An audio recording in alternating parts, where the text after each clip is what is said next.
She was wiping tables in silence, invisible to the world, until a stranger in a military jacket walked in, locked eyes with her, and raised his hand in a slow, deliberate salute. The entire cafe froze, forks dropped, chairs scraped, and in that moment, everything she thought she knew about her life was about to change.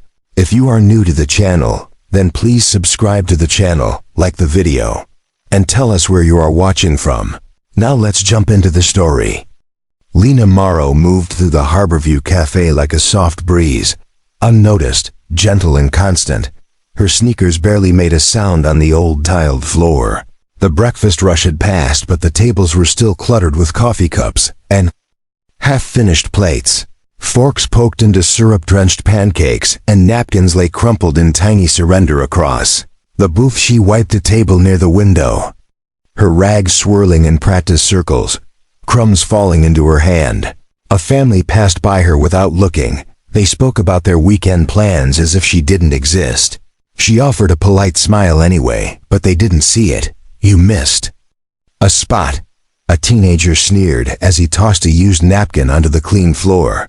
His friends laughed from the booth. Lena bent down and picked it up, brushing her long bangs out of her face.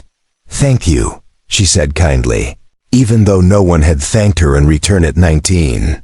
Lena had learned that the world didn't often stop for people like her. She clocked in at 6 every morning, tied her apron tight like armor, and shined the cafe's silverware until it sparkled under the yellow lights. She didn't mind the work. It kept her hands busy and her heart focused. Every time she felt invisible, she remembered her mother's words, the ones she whispered just before her last deployment. Service is sacred, even when no one sees it. Her mother had been a Navy medic, brave and soft-spoken, just like Lena wore a locket beneath her apron. Inside it was a tiny picture of her mother, smiling in uniform. The edges were worn, the clasp was a little loose, but she never took it off. It was like a heartbeat she could hold on to. Even when the world felt cold outside the cafe, the sky turned a moody shade of gray. Rain began to patter against the windows. The bell above the front door jingled softly. A few customers glanced up, but most didn't bother. Lena, however, looked out of habit and saw a man standing just inside the entrance. He was older, maybe in his 70s. His jacket was worn at the shoulders, and he leaned heavily on a cane. Rain dripped from the brim of his cap. He didn't speak, just stood there scanning the cafe like he was searching for something lost. Their eyes met across the room. Lena didn't know why, but something about his gaze held her in place. Her rag paused mid-swipe. He took a shaky step forward, then another. The room carried on. Forks scraped plates. Laughter buzzed near the coffee bar, but Lena's breath caught without a word. The man stopped and lifted his hand slowly to his forehead. He saluted her, sharp and proud, holding the gesture for a moment that felt like forever. Everything else faded. The diner went quiet. Someone's spoon clinked to the floor. A child dropped a juice box one by one. People started to notice. Chairs pushed back, heads turned, and an odd stillness crept through the air. Like the moment before a storm. Lena blinked, unsure what to do, unsure why a decorated stranger would salute her. A waitress with a tired ponytail and smudged sneakers. Her hands trembled slightly as she tucked the rag into her apron and took a careful step forward. The veteran didn't lower his hand. His eyes never left hers. There was something in his expression that spoke of recognition, of history, of something deeply personal. Silence in the cafe held, stretching like a thread. The teenager from earlier leaned over the booth, mouth slightly open. Even he seemed to realize this wasn't ordinary customers who had once scrolled through phones or stirred sugar into coffee, now stood still, watching something they couldn't explain. Liz' voice was barely above a whisper. "Sir," she said. Not knowing what else to say, her heart thudded against her ribs. A strange warmth creeping through her chest. He finally lowered his hand. Only then did he begin to walk toward her, slow but steady. Every eye in the cafe followed his steps. The bell above the door tinkled again behind him as a breeze slipped through. carrying the scent of rain and something else expectation. Moment hung heavy, filled with quiet wonder. Lena had no idea who this man was, or why he saluted her, but somewhere deep down, she felt like her mother was standing nearby, unseen but proud, just behind her shoulder, and that was the moment. The exact second when everything began to change. Lena stood still as the man approached. The cafe seemed to shrink around them, voices hushed. Even the sound of the rain faded into the background. Her heart beat fast, not with fear, but with something unfamiliar, a sense that something bigger than her was about to unfold. The old man reached into his coat pocket, his fingers trembling slightly as they pulled out a folded piece of paper. It was yellowed at the edges, soft from years of being opened and read. He held it gently like it was a treasure. "Are you Lena Morrow?" he asked, his voice deep and rough but kind. She nodded slowly, unsure what else to do. Her eyes dropped to the paper in his hand. "Your mother gave me this," he said. "Over 20 years ago." Lena's breath caught. She reached out. As he carefully placed the letter in her hands, her fingers brushed his for a moment, then wrapped around the fragile paper like it was a lifeline. The room around them was frozen in time. No one moved. Even the cook peered out from behind the kitchen door. Curious and wide-eyed, Lena unfolded the letter slowly, her hands shaking as she revealed the writing inside. It was her mother's handwriting, loopy and neat, just as she remembered from the notes she used to leave in her lunchbox. "If you're reading this," the letter began, "then I've kept my promise." The words made Lena blink rapidly, her vision blurring with tears. "My daughter Lena may grow up in a world that forgets the quiet ones, the ones who serve with kindness. Not noise, but if she grows up kind, if she works with heart, I want someone to see her and salute her." Lena looked up at the man, who stood quietly with his hands clasped in front of him. "Your mother saved my life," he said. "We were trapped during a mission, wounded, scared, and she stayed behind to help me, even when the others had to move on." His voice cracked slightly. "She told me that one day I'd recognize her daughter not by a uniform, but by the way she carries herself." Lena stared at the letter, her thumb brushing the faded ink. "She always said service wasn't about medals," she whispered. "She said it was about heart." The cafe remained silent, until one voice broke through. "She helped me when my card didn't work," said a woman seated by the door. "I had no way to pay, but she just smiled and said, 'Come back when you can.'" Then another voice, an older man in a flannel shirt. "She walked me to my car when I was limping last winter, brought my groceries too." A teenager near the back spoke up sheepish. "She gives my sister extra whipped cream on her cocoa every time." One by one, stories poured out, soft and simple, each one a quiet moment of kindness, none loud enough to earn applause. But together, they created something powerful. Lena clutched the letter to her chest, overwhelmed. She had never expected any of this. She just did what felt right, what her mother had taught her: be kind, even when no one's watching. The old man, whose name was Graham Rhodes, placed a hand on her shoulder. "Your mother talked about you all the time," he said. "She dreamed of you living with purpose, with dignity, not needing a stage, just a full heart."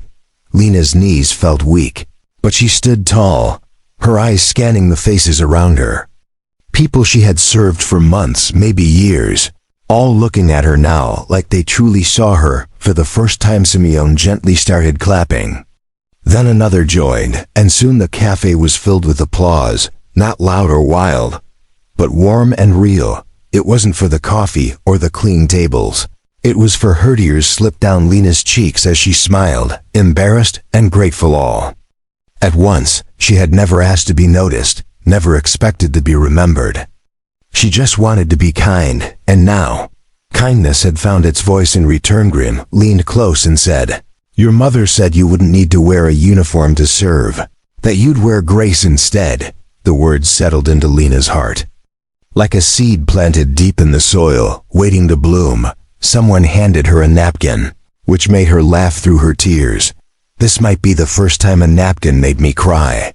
she said softly, and a few people chuckled with her as the moment settled. Graham looked at her with a quiet smile. "There's more," he said. "But it can wait until your shift ends," Lena nodded. Still gripping the letter like it was a map she'd finally found after walking blind for years, turned and saw booth 9, empty and peaceful by the window, the one her mother used to sit in before every deployment. The morning light caught the edge of the table just right, and for the first time, Lena felt something shift in her chest, not grief, but pride.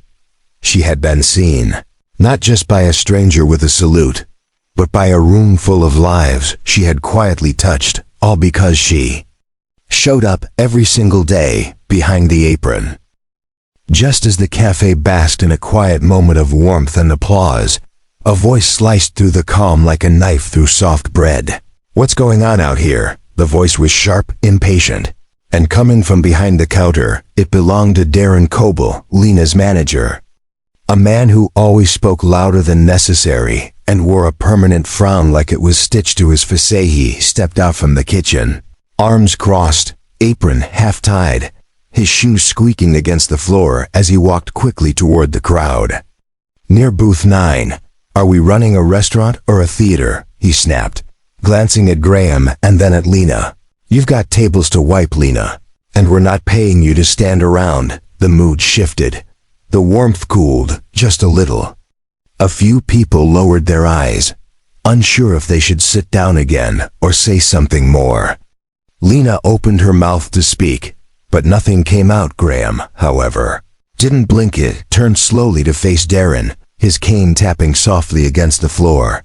"This young woman," he said, "has been doing more than her job. She's been honoring her mother's legacy in silence while you looked the other way." Darren scoffed, waving a dismissive hand. "She's just a waitress," he said. "I don't see how this is anyone's business but mine." The word just hung in the air like a bad smell. "Just a waitress." It echoed around the room and landed heavy in everyone's stomach. Lena lowered her eyes, the letter still clutched in her hand, a lump rising in her throat. But then a woman near the coffee station stepped forward, her hands shaking slightly as she held her cup. "She brought me soup every night when my husband was in the hospital," she said, her voice quiet but clear. "I never asked her to. She just noticed I was alone." A man near the window nodded. "She gave my son free muffins for his birthday, even when I forgot to bring money," he said. "He still talks about that day." Another voice joined in. "She waited with my grandfather when his ride didn't show, called me herself, and stayed an extra hour just to make sure he wasn't alone." More voices followed. Stories layered on stories, moments Lena had forgotten but others remembered. Small acts of kindness that had become threads woven into the lives of everyone in that room. Darren blinked, looking around as the room slowly turned against him. He scratched his head, trying to find the right words, but nothing came. Lena looked up then, her cheeks flushed, eyes glassy. "I was just trying to be kind," she said. "That's all." Graham stepped beside her, placing a hand gently on her shoulder. "Kindness is never just anything," he said. "Your mother knew that. And now so do all of them." The cafe had gone quiet again, but it wasn't the awkward silence from before. It was filled with something new, a kind of still respect, the kind that didn't need clapping to feel real. Darren cleared his throat, shuffled backward. "Well, all right, just let's not let emotions get in the way of service," he mumbled. But no one really paid attention and walked back toward the kitchen. But this time, his steps were slower, his posture less sure. The door swung shut behind him with a soft thud. Lena stood there, unsure what to do next, her hands gripping the letter like it might disappear if she let go. She had spent months trying to be useful, helpful, dependable, without ever asking for recognition. And now that the spotlight was briefly on her, she didn't quite know how to stand in it. "You deserve to be seen," said the older woman near the counter, "not because of the uniform your mother wore, but because of the heart you kept wearing when no one looked." Lena felt something shift deep inside her. Like a door she hadn't known was locked, had quietly clicked open. She looked at Graham, who gave her a soft nod. Like he knew exactly what she was feeling. The young man stepped out from one of the booths, holding his baseball cap nervously in his hands. "My dad used to say real strength doesn't yell," he said. "It just keeps showing up like she does, every day." The crowd had formed a loose circle around Lena, no longer an audience but something more like a community. People from different walks of life bound together by one thing: the kindness of the girl in the aprons smiled through her tears. Her voice a little steadier now. "I didn't think anyone noticed," she said. "We did," someone whispered. And it was enough. Door chimed again as someone walked in. But no one looked away from her this time. Lena wasn't invisible anymore. Not to them, not to herself. As her shift continued, the cafe returned to its rhythm. Plates clinked, orders were called, coffee brewed. But something in the air had changed. A quiet kind of reverence hung in every corner. Lena picked up her tray again. Not because she had to, but because it felt like the right thing to do. Her mother's voice echoed in her mind, soft as ever. "Service is sacred, even when no one sees it." But now finally they did. The rest of Lena's shift passed like a dream. Every table she cleared felt lighter. Every smile she received felt brighter. She no longer walked through the cafe unnoticed. She walked with the quiet presence of someone who had been seen, truly seen. And something about that changed her. After the lunch crowd thinned and the last few plates were stacked beside the sink, Lena wiped her hands on her apron and untied it slowly, her fingers brushing the locket that always hung under the fabric. The letter still rested safely in her pocket, as real and delicate as a heartbeat. As she stepped out the back door into the cool afternoon air, she saw him waiting near a dark car parked by the curb. Graham Rhodes stood under a tree, his cane tucked at his side, holding something wrapped in a soft blue cloth. Lena walked over, unsure what to expect, her breath visible in the chilly air. He smiled as she approached. "There's something else," he said. His voice, gentle like wind through leaves, opened the cloth slowly, revealing an old tablet, scratched at the edges but still working. He tapped the screen, and a video began to play. Lena's breath caught when her mother's face appeared, her hair pulled back in a neat bun, her uniform neat but worn. She looked directly at the camera, eyes warm and full of life. "If you're watching this, it means I kept my promise," her voice said, soft but steady. "I always said you'd grow up kind, and now I know you did." Lena covered her mouth, tears filling her eyes. Her mother's image continued. "You didn't need medals or a title. Your kindness is your service, and I couldn't be prouder. I fought so you could live with dignity, and baby, you're doing just that." As the video ended, Lena stood still, the tablet pressed to her chest. She felt like she was holding her mother's hand. Even if only for a moment. Graham reached into his coat again and handed her a small envelope. It was sealed with the emblem of the Department of Defense. "Your mother planned ahead," he said. "She wanted you to have something if anything ever happened to her." Lena opened it carefully. Inside was a full scholarship to a culinary school, one her mother had quietly paid for years ago, tucked away just in case her daughter ever dared to dream. Lena laughed through her tears. "I didn't even believe in myself enough to plan for this," she whispered, "but she did." Graham said with a nod, "She believed in you long before anyone else did." 2 years later, Harborview Cafe reopened under new ownership. Its name had changed too. Now it was called Cafe Honor, and it felt like more than a restaurant. It felt like a thank you in every direction. Lena stood behind the counter wearing a white chef's coat, her name stitched on the front. Her smile still soft, still quiet, but now it carried something stronger. The pride of someone who had found her place. In the wall near booth 9 hung 2 framed photos, one of her mother in uniform, laughing with her fellow medics, and the other of Lena herself, holding a whisk like it was a torch. Both wore the same expression, calm, kind, and unshakably. A sign above the booth read, "Reserved for the brave ones." And no one ever sat there unless they knew the story. Veterans ate free, service dogs got water bowls with their names, and every dish came with a handwritten note that simply said thank you for being her. The staff Lena hired were from all walks of life. Some had struggled, some had been overlooked like she once was. None of them felt invisible anymore. They were part of something built on kindness, not just tips and to-go orders in rainy evening. A little girl spilled her milkshake across the floor and looked up in fear, her mother apologizing quickly. Lena walked over with a rag and knelt down. "No worries at all," she said with a smile. "I used to be on that side of the counter too." An older man sitting at the bar slowly stood up. It was Graham Rhodes again.